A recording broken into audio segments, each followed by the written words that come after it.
beautiful friend. Welcome back to another episode of The Whole Voice. My name is Allie Tyler, and this show is designed to bring a little more consciousness, courage, and creativity into your everyday life. Today, we are talking about one of my absolute favorite topics. It is so meaningful for me. I hope it is inspiring for you. We are diving into how to tune in to your inner voice. Oh my gosh, I love talking about the inner voice. And if you haven't watched or listened to the first episode of The Whole Voice, be sure to go and check that out where I talk about all the different variants and definitions of the word voice. Now, here's the thing.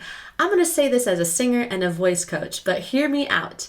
Your inner voice is the most important voice of all. I know it sounds crazy, but it truly is, because your inner voice is who you truly are.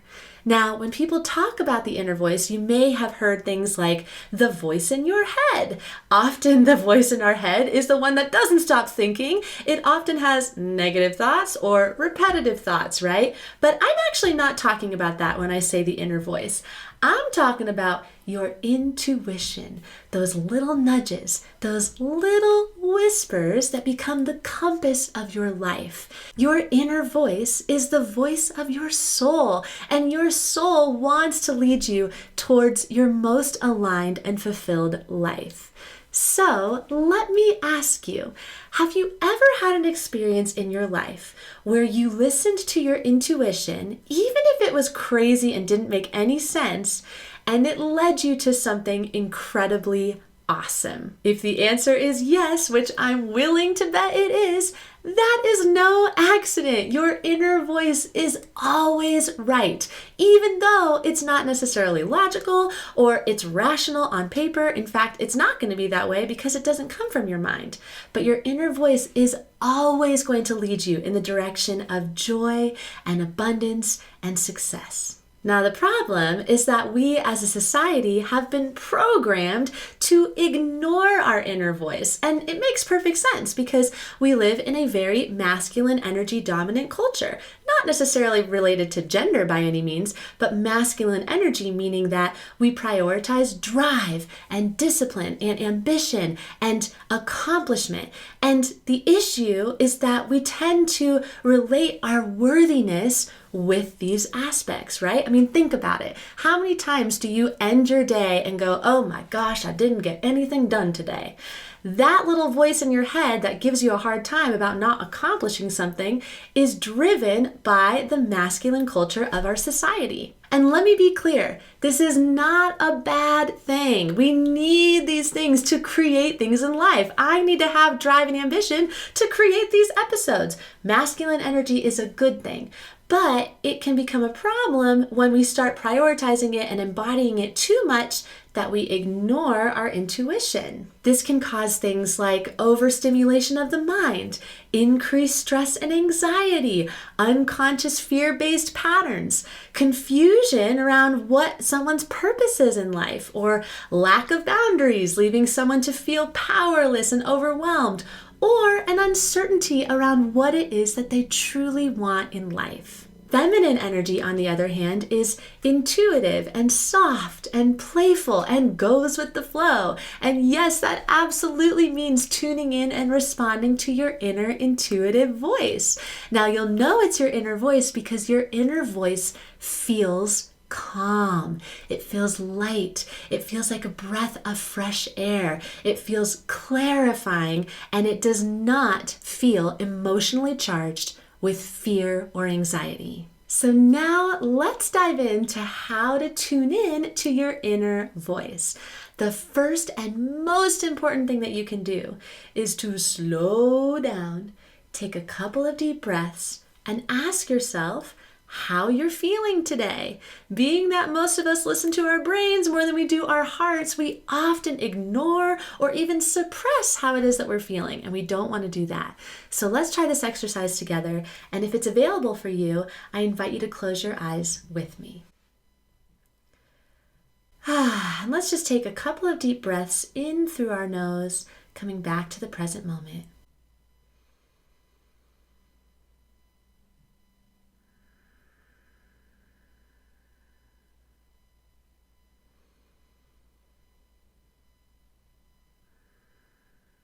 Now, go ahead and ask yourself, how am I feeling today?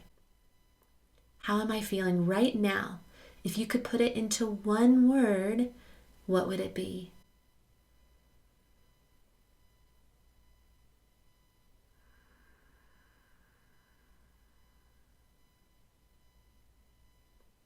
And when you are ready, you can open your eyes. Now, I have to say really quick because it is super important. No matter what it is that you're feeling, even if you're feeling way low negative energy right now, or you're feeling super high energy, or you're just feeling neutral and blah, it is okay. This exercise is not meant for you to judge how you're feeling or for you to fix how you're feeling. Your feelings are indicators. They tell you whether you're in alignment or not, and they're not meant to be judged. When you do that, you just end up in a shame spiral, and that's not helpful at all. So please, please, please, please do not judge how you're feeling.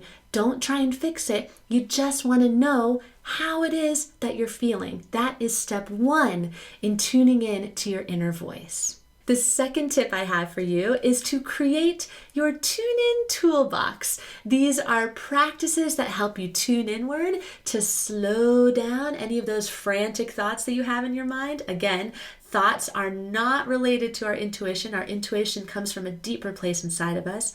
And it helps you gain confidence in your intuition. So here are a few of my favorite practices in my tune-in toolbox. Making space. This one is so important. I mean, think about the last time that you just were being rather than doing, right? So you can do this by eating a meal in complete silence, or turning off technology for the weekends, or going on a walk without your phone. You can just sit for 5 minutes and not do anything. No distractions, no music, no phone, no nothing. Just be in the present moment. The more that we can create space in our life, the easier it is for those little nudges and those little whispers to come through. You can try journaling, such a great way to connect with your inner voice. Or if that doesn't feel good for you, try writing poetry or maybe doing expressive writing so that you turn on a timer for about 10 minutes and you just write whatever the heck you want to. No judgment, and just let those thoughts free flow it out. Or you can play. You can play like you're a little kid. There's a reason that they call it your inner child. If you have children, oh my goodness, what a great way to connect with what it feels like to be a kid again, right? Go to a playground, dance around, be silly. Remember what it is to have that childlike wonder. And of course, some of my favorites are breathwork and meditation. Breathwork is an incredible way to recalibrate your nervous system, to send more energy to your brain, and of course meditation helps you slow down and come back to the present moment. And finally, ask. Just ask. Now, I know that anytime you're going to feel stuck in life or you need to make a really important decision, we all tend to go immediately to our rational and logical brain, right? Sometimes we make pros and cons lists, or we come up with the most justified reason to do something.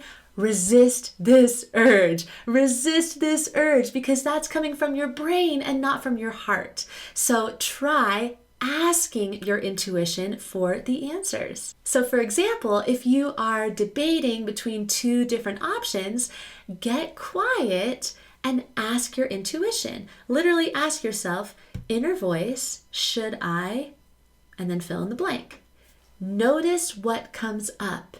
Does it feel constrictive when you ask that question, or does it feel expansive? Do you get nervous and fearful about that answer, or do you get excited? Or maybe it's just neutral and it feels nice and calm. If it feels nice and calm and neutral or a little bit light, that's your inner voice talking. If it ever feels emotionally charged when you get an answer, that's your fear or your mind talking. And the best way to know the difference is to feel it, which is why it's important to know how it is that you're feeling. Now, the most important thing that I want you to walk away knowing is that this is a practice and not a destination.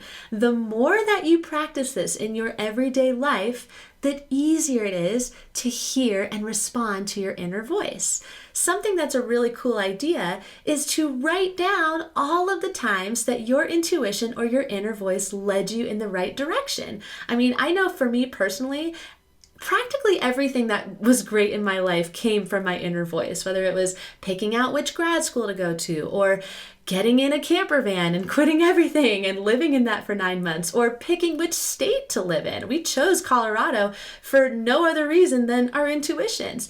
Every single good part of my life came from my inner voice and not from my rational mind. And I can almost guarantee, no, I can actually guarantee that it is going to be the same for you. So keep tuning in and following your intuition. I believe in you. I believe in your heart. And I know that there is nothing else. There's no book. There is no strategy. There's no other person that knows better what to do for you than you. So trust your intuition and know that even if it doesn't feel rational on paper, it is absolutely going to lead you towards your very, very best life. And finally, I would love to know, which way are you going to integrate into your tune-in practice? Are you going to allow yourself to feel your feelings more without judging them? Maybe you're going to make some more space for quiet and solitude, or you're going to start journaling or meditating or making some time for fun and play. I would love to know which way resonated with you, so leave a comment below so that we can support each other in this journey. And as always, if this episode resonated with you, be sure to like and subscribe and leave a review. It helps so much to get this podcast and show in front of more people. And be sure to share it with your friends. We are here to share the love. Thank you so much for being with me in this episode. I can't wait to see you in the next one, and I hope that you have a magical rest of your day.